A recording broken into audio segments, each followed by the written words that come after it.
gotta tell somebody. This is the best thing I've ever seen.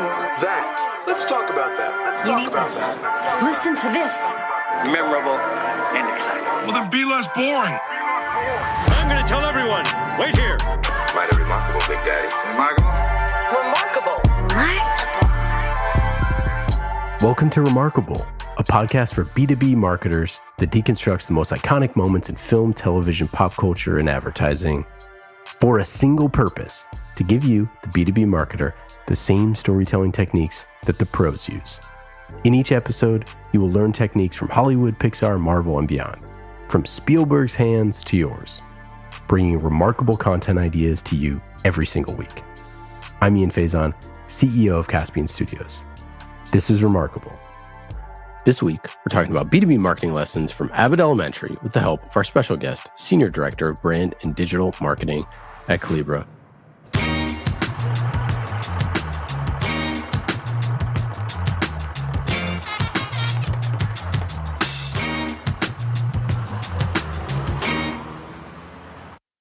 Victoria Bowman. Victoria, how are you? I'm great. Great. Nice to be here. Thank you for having me. Excited to have you on the show and chat about brand, content, your background, and of course, Abbott Elementary. So why the heck did you pick Abbott Elementary? Well, I love that the show has a lot of heart. The characters really have grit, which shows up in different ways.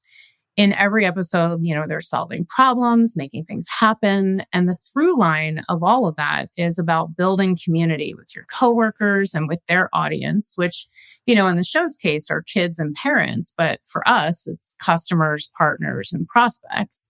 I also love the diversity in the show with characters of different ethnicities, age groups, cultural backgrounds, and all the different experiences that, bring that range of interesting perspectives to their relationships with each other and how they do their jobs. Come on, teach us something. Oh, all right. Farmer Hank has 7 turkeys. Then he buys 6 more. How many turkeys does Farmer Hank now have? Is one of the turkeys pregnant? One of my kids asked the same thing. Because it's a good question, and it shows that they're using critical thinking. And last of all, it's based in Philadelphia. And so I've lived here for 30 years. I raised my kids here. And so it literally hits home for me. And it's just a great show. It's won Emmys, Screen Actors Guild Awards, Golden Globes, and Critics' Choice Awards. So I thought it would be a really good choice for this episode. And zooming out, tell us more about Collibra and your role there as Senior Director of Brand and Digital Marketing. Sure. So Collibra is in the tech B2B SaaS space. We are a scale-up. We have about 1,000 employees. We're the leading data intelligence platform with about 16 years so far of providing flexible governance, continuous quality, and built-in privacy to the world's leading brands. So we help our customers do more with trusted data. And in this age of AI adoption, it's critical that companies begin their AI journey with trusted data because, as you know, AI is only as good or as trustworthy as the data that powers it. So that's why Collibra is the only company offering AI governance as a product, as well as data governance, data catalog, data quality and observability, data notebooks, lineage, privacy, and protect. So we really do kind of cover end-to-end those B2B needs. I joined Collibra in November 2021. My team scope has grown in my time here. So I lead brand and digital marketing and report into the CMO. My teams include brand and creative, digital and websites, social media, community, and marketing operations. So I have about 20 people total across my layers and areas. So for my team and what we do, and it might sound like, that's a lot of different areas under one umbrella, I built out this in-house team strategically to enable us greater agility while keeping us on budget. And I've been very intentional about building a culture of dedication and trust. My team is so collaborative and resourceful and creative, and we're really responsible for bringing the brand to life. From the visual identity across all touch points to, engaging our audiences on social and in the community, to driving pipeline through the website, and all of the behind the scenes work on operations that make us a well-oiled machine. So we handle everything from designing ads and booth graphics to scripting and producing videos, website management, web page designs and development, our online community of almost 10,000 customers and prospects and partners. We manage the MarTech stack, technology enablement, and marketing budget management. So there's never a dull moment. And I really have loved watching this team grow. I would say that my greatest joy at work is helping my team develop in their roles and seeing them blossom and really build strong relationships and reputations across the business. I try to empower each person on my team to really own their area. And our employee NPS results have really shown that my team is thriving. Meredith, what the heck is Abbott Elementary? So, though Abbott Elementary is a show about a fictional school in Philadelphia, it was inspired by and named after a real person, which I thought was cool. That is Meredith O'Neill, our amazing producer extraordinaire. It was a teacher that the creator Quinta Brunson had when she was little, named Miss Abbott, or Joyce Abbott. And she said, Miss Abbott has always stuck with me throughout my life. In a way, I didn't know why she was my favorite. I couldn't put my finger on it, but she just was. I think that's what a good teacher does. I think it's like the Maya Angelou quote, people always remember how you make them feel. And she always made me feel good. Miss Abbott was, and this is from me, so Miss Abbott was super ambitious and engaging. And at one point, she turned Quinta's classroom into a planetarium. And as a project, at one point, she had them baking and selling pretzels. And they used the proceeds to take a limo to a fancy restaurant to celebrate the end of the year. And these are like sixth graders. So Quinta was like, she was like, it was so absurd to go eat at one of those fancy restaurants with these little sixth grade children, but she did things like that. She never stopped going above and beyond. And she said, I'm so grateful because I think selling those pretzels helped me learn how to sell a show. So Abbott Elementary is about this underfunded school with predominantly students of color and teachers of color, but with really ambitious teachers, especially Janine Teeks, the main character, who they really work to go above and beyond for their students. Okay, let's see. Brittany, my favorite movie is American Gangster, and my favorite character is Frank Lucas. Okay, that is a great sentence. And I will be having a third talk with your mom about what you're watching at home. And it's a mockumentary style. So Quinta brought on board Randall Einhorn, who had worked on The Office. She was really like, I need somebody who has experience doing mockumentaries. And what's interesting is like in The Office, when they're doing the like one-on-one with the camera, where they're in sort of like one of the side offices, and there's nothing else really going on. Whereas in Abbott Elementary, they made this sort of like decided choice to have people passing in the hallway. It feels much busier and it gives the whole scene motion, which I thought was interesting. So there are real style choices there that he's made to bring it to life. What I thought was really interesting was like, I think Quinta really has this message and this larger mission through the show. And she says it's a bigger commentary on America's treatment of lower classes. She says, our country doesn't care as much about its lower classes as its richer classes. And because of that, schools like Abbott are suffering. Our funding should definitely be going more into the pockets of these schools than it is a billionaire's venture. We just don't care enough about it, because if we did, schools wouldn't be in that position and they'd be fully funded already. End of story. So on that note, Quinta actually decided to use marketing funds from the series. Instead, she diverted them to provide supplies for teachers. And she said it's about being able to make those kinds of decisions that really excite me, things that can really materially help people. And then I should also mention that Quinta's mom was a teacher for 40 years, and she used her mother's stories in the plot as well. So she sort of like pulled from real life, which gives it this really like authentic feel.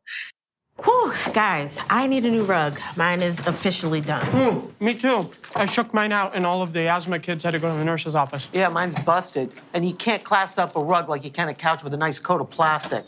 The character Barbara Howard, played by Cheryl Lee Ralph, is shaped by her mother.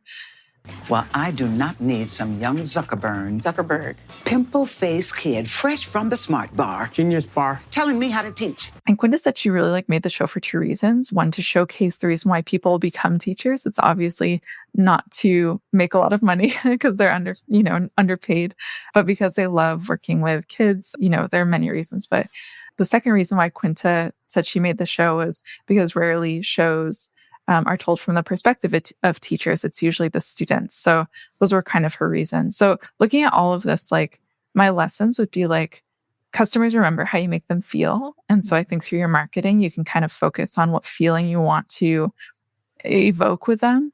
Number two, I would say use your childhood for inspiration, because I think a lot of this was really, brought to life by Quinta's connection to her childhood.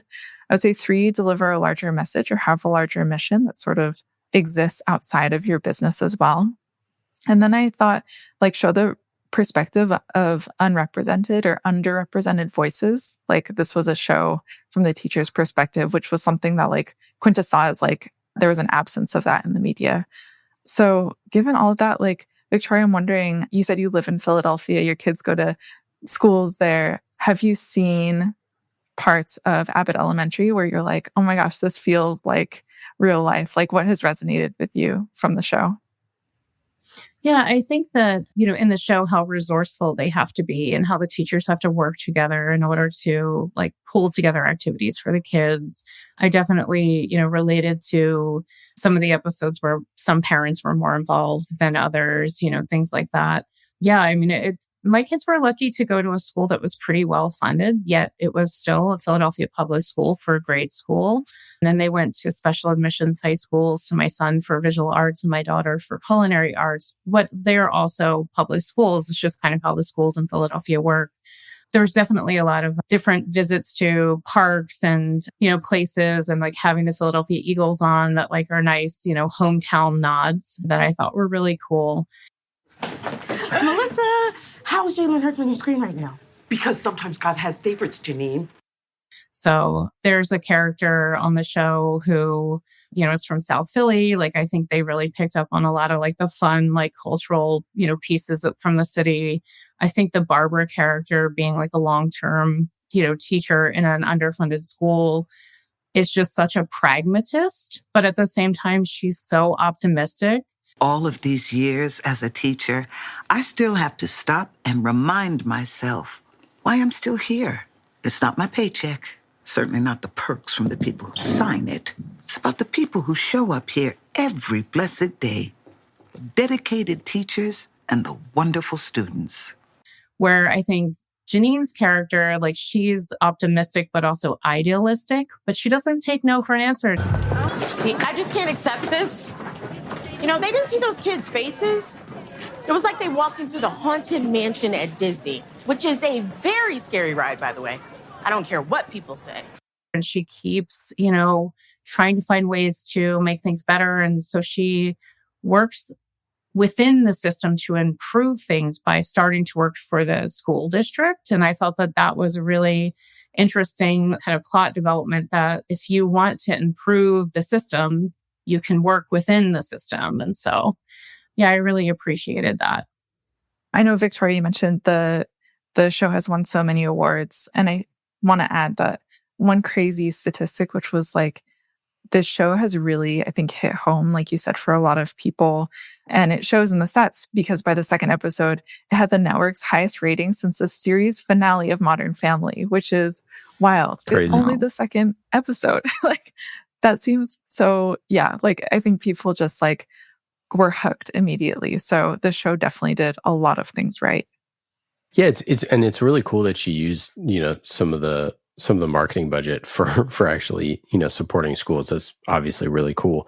I would love to know more about the marketing of the actual show, because I think it got picked up a lot of different places. But I remember seeing the ads for it and just thinking, and then I remember seeing the sort of the recaps of different sort of tastemakers covering it a bunch. That's how I heard about it first. Because I think I watched, I don't know if I might have watched episode 2. It's I might have been in that demographic. I can't remember. But it was marketed really well, which is I think, when you make something worth talking about, people talk about it. Yeah, I mean, I would say, for me, it really got me thinking about how school is covered in media. And I don't really know if I fully agree with the fact that school is not about the teachers, that it's always about the students. But I feel that's a really interesting observation. And I'm sure she's right. But I feel there's a bunch of stuff about sort of the holistic experience, but not necessarily about sort of teachers' private lives. I mean, I think the best depiction of inner city education in film or television is probably in The Wire, in the fourth season of The Wire, which is, have either of you seen The Wire? Mm-hmm. Where you're like, you see, I think, just both sides of this extremely difficult problem sort of coming to life. And obviously it's like a hyper realistic show, right? So they took a lot of things from Baltimore, and it's just a big thing to discuss and to talk about. And so that's why it's pretty cool that Abbott Elementary goes to take a swing at the comedic side of this, especially when you're, facing like real social issues and like shining light on those in a way that is funny and creative and true and heartwarming and all those things. The staff here is incredible. They're all amazing teachers. I really look up to them all. But it's it is kind of a bold swing, right? It's like there's a lot of very serious, non-funny things, especially with kids. Like there's an executive, and I forget, Stranger Things, I remember. So when they were pitching Stranger Things, that they pitched that to a bunch of different people. And basically a lot of people were like, no kids. Like, I'm not touching anything that has to do with kids. And I think it's interesting to note, because anytime you have, anything to do with school, obviously of kids, but there's just so many things that come up. And a lot of that stuff is really, really gnarly. And a lot of the stuff that teachers deal with that I don't want to say they don't sign up for, because of course they sign up for everything, but that they want to focus on teaching and inspiring and educating and doing all those things. But you are forced to deal with all sorts of other parts of the human condition that are really challenging, obviously, which makes it such a difficult job.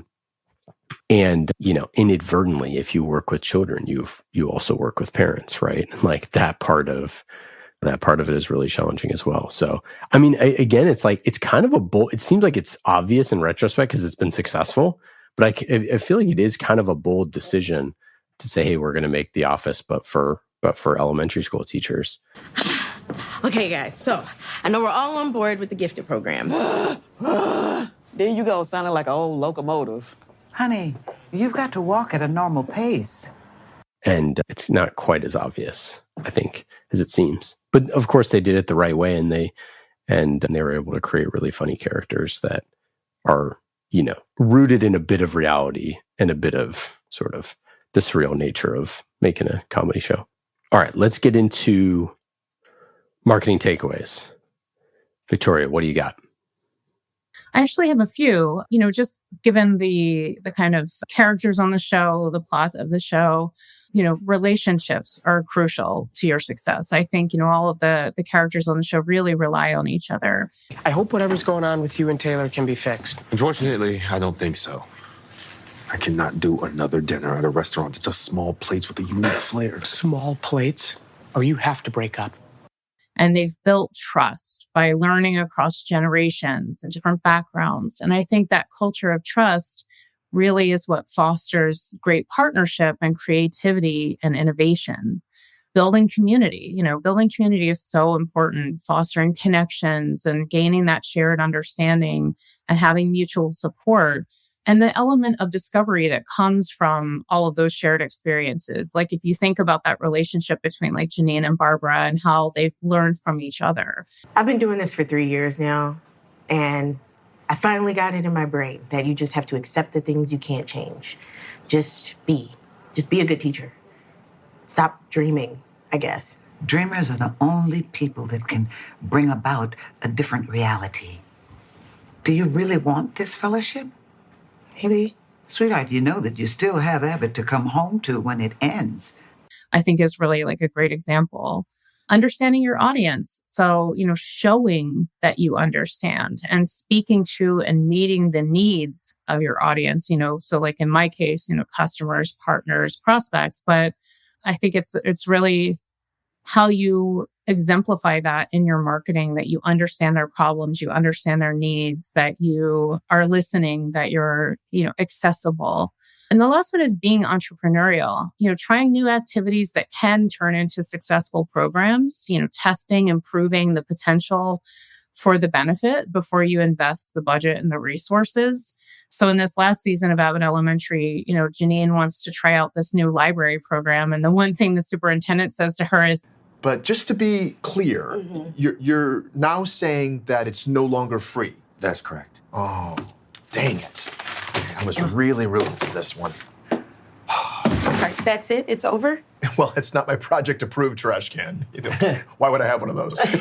And so, if you can try out new things, experiment and test before you sink budget and resources into something, I think, that's definitely the best path to take. And I just thought that was I laughed at that part of the show and, in a kind of knowing way. So I think never lose that sense of kind of curiosity and entrepreneurial kind of approach.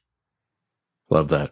I think sort of back to some of the, marketing lessons here of making authentic characters. Teachers are really interesting because they kind of interact with their counterparts like far less than other careers. Like in Scranton, when they're all sitting there working together, there's a little bit more like you're in a cubicle, right? Whereas teachers only see each other in certain places. So there's actually kind of like less opportunities for them to talk to each other. Ah, if it isn't Joe Cool. We missed you at the bar last night. Had a few too many Aperol spritzes. I might need to take a Naperol spritz. You stole that joke from Janine, didn't you?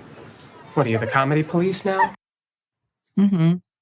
And it kind of makes probably it a little harder, but I feel like they do a really good job of those in the hallway moments. And I feel like you feel the show really well there. But when it's teacher to teacher, like there's so much of teacher to student, obviously, but like teacher to teacher stuff or teacher to leadership or things like that is the name of the game. Ava, I see you. I saw you see me make 3 trips. You couldn't have helped me? I could have. That was an option. And it kind of just got me thinking about, the siloed nature of relationships sometimes in tech, especially now that so many people work remotely. And how do you tell stories about people that are only, interacting digitally now? Like, what's the relationship like? And how do you build story arcs where people only have digital relationships? Like, it is way harder, right? It's like significantly harder to tell a story without people actually meeting in person. And how do you represent the day in a life of people who might be, working fully remote and just interacting with their counterparts through Zoom meetings, right? Yeah, it's like if you were to make a story about, kids who find a dead body or something like that, right? Like the kids are off playing in the park because that's what kids do, right? Whereas like, not to be too overly sort of generational here, but like now it's like, you can't find a dead body on Fortnite, right? You know what I mean? So it's like, for teachers, you have this great thing where they have to be in person, right? But if you're trying to tell the exact same story about a bunch of remote workers, where they only get to communicate via digital channels, like it would be pretty hard. There's just not as much serendipity there. And then maybe there's just not enough serendipity in all of our lives.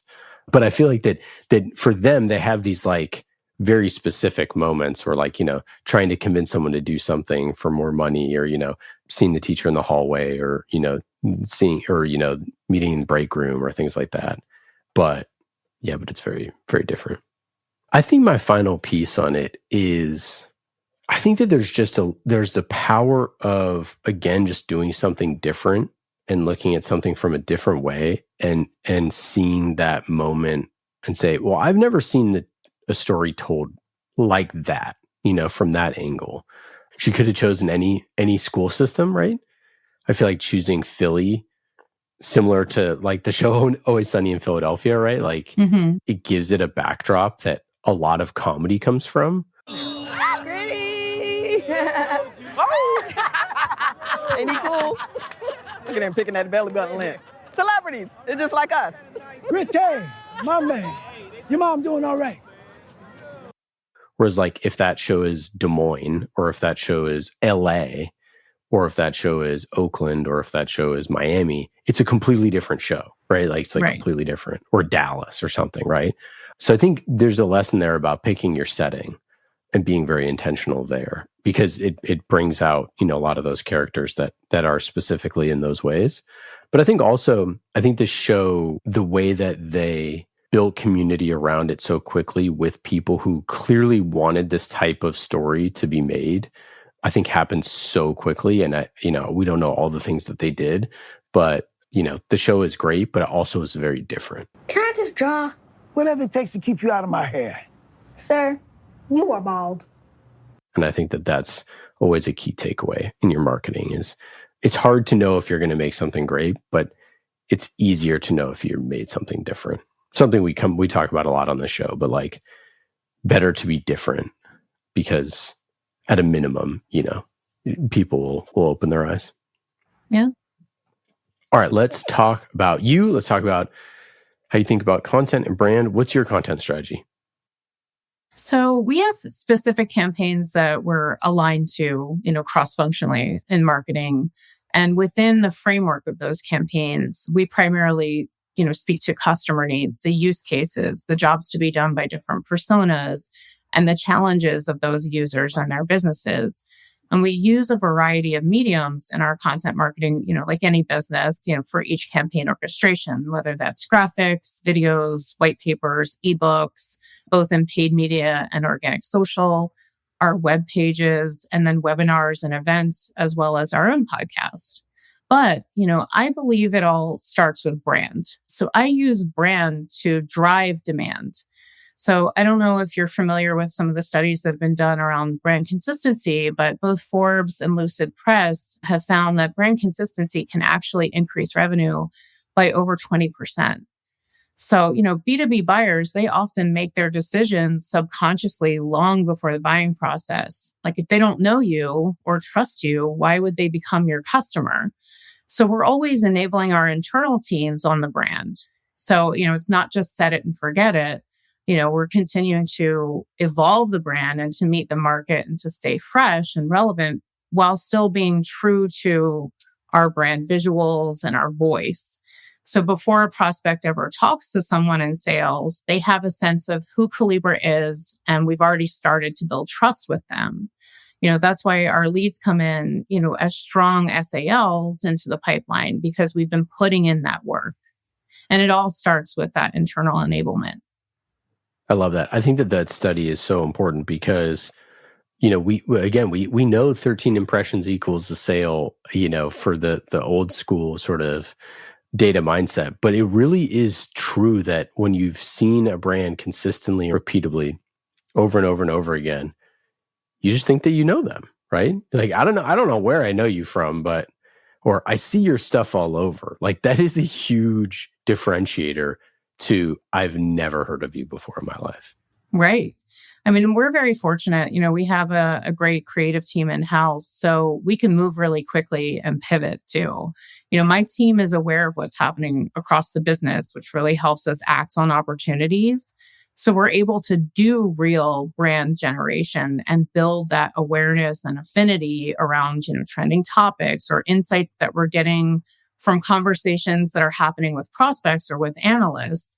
So, for example, I love that we've taken feedback and insights from sales engineers or product marketers and partner folks, and we've turned those into series on our, social accounts, within just a few days. So we have that feedback loop and the relationships and the collaboration cross-functionally to really be on the pulse of the customer experience at Collibra. And then we have the in-house talent to act on it and make it happen. Yeah, and you've said before that your team is extremely collaborative in sort of content. Is that, I'm guessing that's part of it? Yeah, it's huge. Across marketing, we're a very collaborative group, which is so important to me. It's part of what really makes me love my job. And I think good ideas come from everywhere. I'm very fortunate that I have a great boss who, our CMO, Denise Brody, is so engaged. She comes up with innovative ideas. We have these marketing leadership team meetings every week where my peers and I connect with the CMO.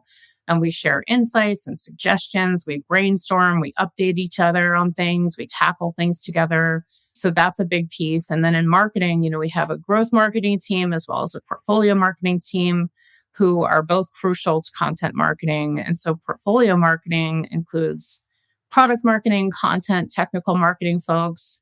So they create the copy that gets laid out by my team in assets and populates our web pages that my team builds.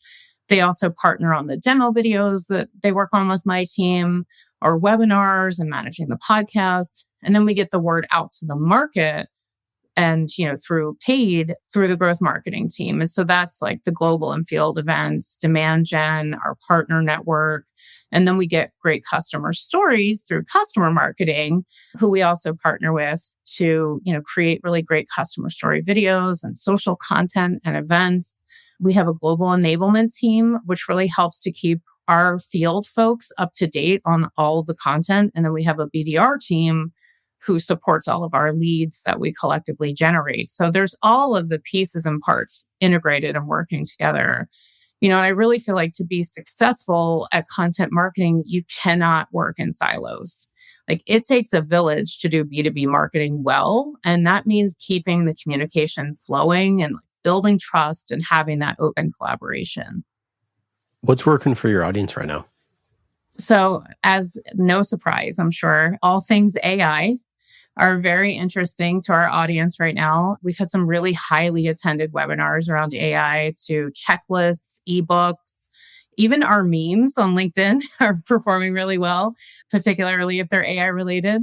Our audience is just so hungry for insights and best practices and solutions. But because our messaging is use case driven, we really connect with users based on their business's bigger data and AI governance needs, and based on which specific approach they're taking with AI governance.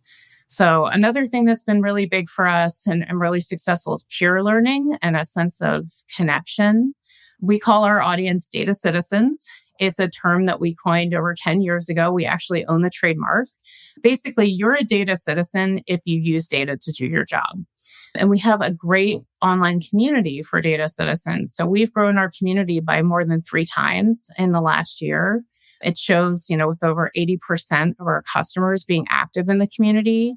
And the results that we get through that is, expansion deals, a better retention rate. But our customers are loving just the ability to connect with their peers and to learn from each other and to have other data experts that they can talk to, in this open forum about their challenges or data products or, industry trends. So we've really seen that just be such a success for us. And our customers are amazing. We have deep relationships with them.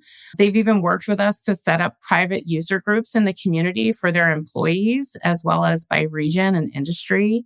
So it's just been fantastic. And if you're interested, it's open to all. It's collibra.com/data citizen. I love it. Awesome. Any one piece of content or campaign that you're really excited about? Yeah. So tying into, just AI being very popular with our audience, I really love the work that we're doing on AI starts with trusted data. It's been an exciting area of opportunity for us. We've gotten great response, which helps to kind of shape how we move forward. I'm really big on testing and experimentation. So it's been a great learning experience where we've been continually refining as we go. We've even seen our messaging be stolen verbatim by a competitor. So clearly we are influencing the market. And this is tied into our company slogan, which is an award-winning overarching campaign of do more with trusted data. So in May, we actually won 3 communicator awards for branded content, integrated and multi-channel, and online advertising and marketing. And the communicator awards, is a huge honor for us. They've been around for over 30 years. We also won 5 Marcom awards in 2023 for design and for the podcast. So really nice to be getting that industry recognition. And we had our big user conference in April, Data Citizens 2024. So that was like a coming out party for our brand evolution. It really made me feel so proud of how far we've come in the past 2 years. We even had the CEO of a partner company ask for guidance on how to update their brand. And a big theme in the keynotes and in the content throughout the conference was AI starts with trusted data. So it was really awesome to see that messaging and visuals like 60 feet wide across the main stage.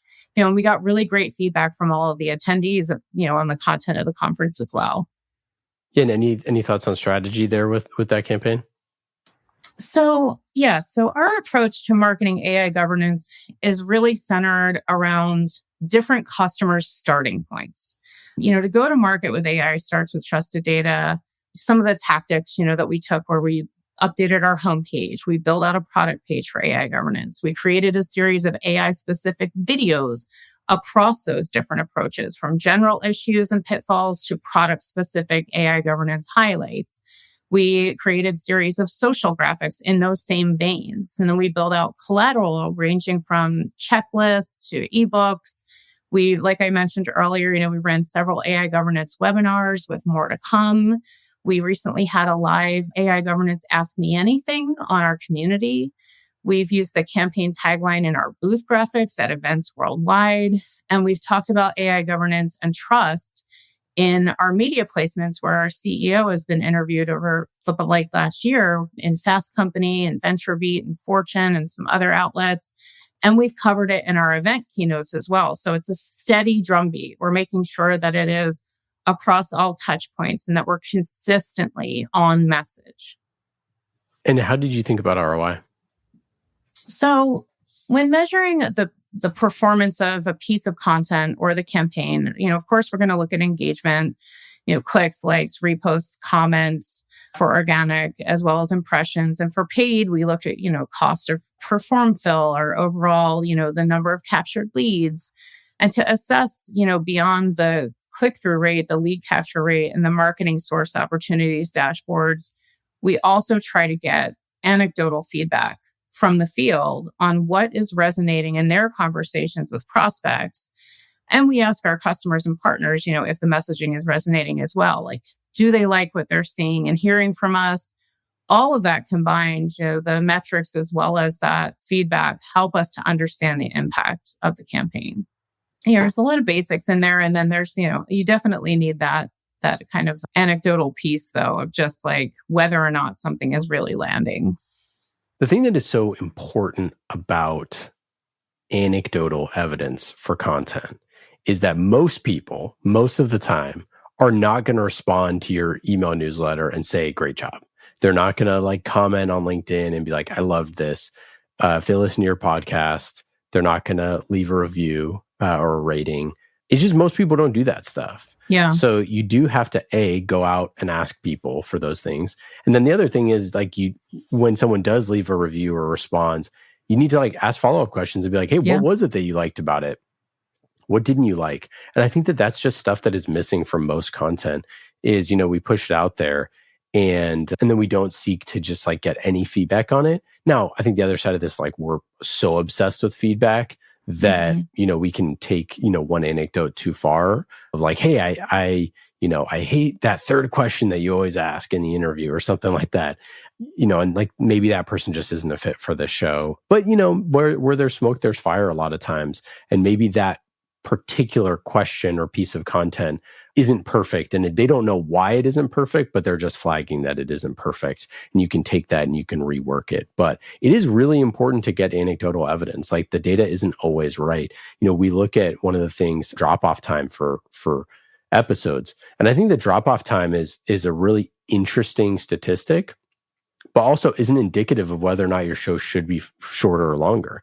If half of your audience drops off after 20 minutes and the rest of them listen to 45 minutes, that doesn't necessarily mean you should make your show 20 minutes, but it's an interesting, data point because, hey, maybe we should front load a lot of our stuff in the first 20 minutes. And then for the second half, for those people who do want to listen to the entire rest of the interview, push things to the back half. And those are all the different things that I try to think about when making a show. And usually if you can do that and rework it, you can get something that people really love. Yeah, we look at completion rate for videos, the same, listening data for the podcast. We look at, we use carousels for some of our collateral, like ebooks and white papers. And we've noticed, if it's a topic that people are really interested in, they will scroll all the way through the carousel. And so we make sure that we have that front page, is really enticing. It's not just a screen capture of the title page. And so we think about how to kind of hook someone's attention or, have those scroll stoppers so that then they stop and actually engage with our content. And then anecdotally, it's things like when someone is going through the pitch deck and they're talking with a prospect, for example, like what are they asking questions about? Like where are they getting the best engagement? And so that's why it's really important that we have some of the forums that we have internally where there are kind of storytelling opportunities for people in the field to tell us, like, here's how this deal went, here's what we learned, or, kind of win-loss stories are really important. And then lastly, we do have a very engaged board of directors. And so we meet with them fairly frequently throughout the year and review campaigns and, planning progress and results. And so they've also given us really great feedback on our messaging and positioning. And so we get feedback from, all areas. We've also run polls in the community and on LinkedIn. So just getting a sense of like what's important to people. When we did this web evolution project that I kicked it off in the fall, and we're working through phase 2 now of our updates to the website, we actually put some polls out to find out from people like, what do you like? What's missing? What are some sites that you like? And so there's lots of different ways that you can solicit feedback beyond just the basic metrics that you'd expect to review. Anything that helps show that type of value to, board members and executives and people like that who perhaps are not always the biggest stewards of content marketing or brand? Well, pipeline, obviously. So it's like for my team, my org, it's marketing source opportunities and marketing source pipeline. So how are we contributing to the bottom line? And what specifically can we attribute, to that pipeline? So what are the specific things that are driving leads into the funnel? And is it this type of collateral?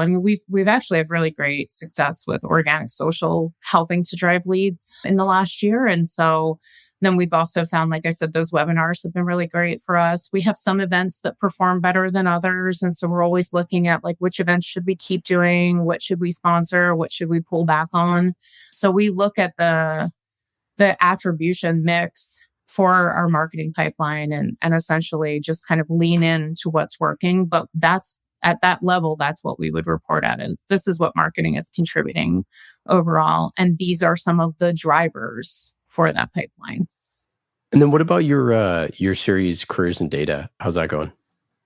So that has been really fun. So that's a passion project. It actually started out as an idea that our CMO, Denise, had around really wanting to get our customers, partners, and even some leaders within Collibra to tell the story of how they got into a career in data and to pay it forward by giving advice to people who are just starting out. So from the initial idea, we took the ball and just ran with it. We piloted a few interviews in our New York office so we could get the questions and the structure dialed in. And then we continued to shoot the videos at customers' offices, at events, and we've done a few remotely. So we kicked it off last year. We have filmed over 35 videos now, and we have 10 published with more to come. We decided to increase our publication schedule with new videos coming out on LinkedIn bi-weekly. We built out a landing page on our website with all of the info on what the series is, how you can sign up to do an episode with us, and it's open to anyone with a career in data. So you can actually check it out at collibra.com/careers in data. And what I really love about it is it's not a buy our product, type of video CTA. The CTA is really join us, learn more. We really want to just give back to the industry by creating this series as a resource for people. I love it. That's so cool. Yeah. And boy, there are going to be a lot of jobs in data. Okay, before we get out of here, what's one piece of advice that you'd give to other people who are heads of creative, head of brand, and trying to figure all this out? Well, I actually have two pieces. I would say the first one is, bring your whole self to work, your creativity, your resilience, and humor. You really, as a leader, should set an example of how to be open and curious and flexible and authentic, because it is contagious and it will help you to build an amazing culture on your team. And my second piece of advice is, experiment often, learn from what works and what doesn't work, and keep iterating. And really, again, set that example, model for people what it looks like to learn from failures and keep moving forward with optimism and lessons learned, So make sure you celebrate the wins, that you recognize the great work, and you build on it. Victoria, it has been wonderful having you on the show. For listeners, you can go to Collibra.com to check out all that stuff. Yeah, any final thoughts? Anything to plug? No, just thank you so much for having me. I do have a couple things I'm pretty excited about. Our own podcast is going through a rebrand, including a new name and a new season. So we're going from the Data Download to Data Citizens Dialogues. That's really exciting. And then we have a brand campaign that we've been developing for a few months that ties in with that Do More with Trusted Data tagline. So excited to see that come to life in the second half of this year. But yeah, thank you so much. This was an awesome conversation. I really enjoyed it. Yeah, likewise. Thanks for suggesting Abbott Elementary. And we will we'll follow it along with more Abbott episodes in future seasons. And yeah, thanks again. Appreciate it, Victoria. Thank you. And since you don't work here anymore, you're trespassing. Security! Security! Well, that's it for today. I hope you got some good ideas for your B2B content. Thank you for listening to Remarkable. I'm Ian Faison, CEO of Caspian Studios. Remarkable is created by the team at Caspian Studios, B2B podcast as a service.